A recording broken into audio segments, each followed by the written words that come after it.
Good morning, જય શ્રી કૃષ્ણ, જય સોનલમાં સ્વાગત છે તમારું મારા આજના નવા વ્લોગમાં। તો જો અમારે બનાવવા છે અત્યારે સવારમાં પાપડ। તો પાણી ગરમ કરવા મૂક્યું ચૂલે, અને આ બાજુ ખીરું બનાવે છે ઘઉંના લોટનું હંસા।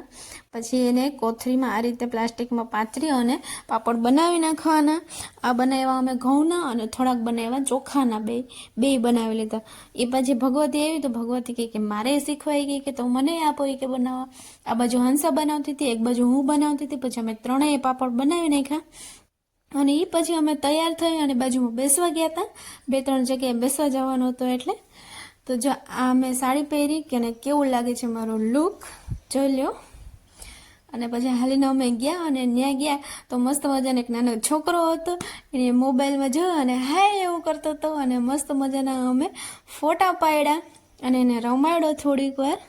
કેટલું મસ્ત ક્યુટ છે।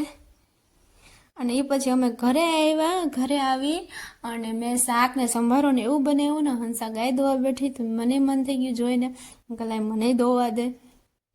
તો મેં પણ પછી ટ્રાય કરી દોવાની, પણ મારાથી એટલી બધી દોવાતી નથી, કારણ કે હું રોજ નથી દોતી।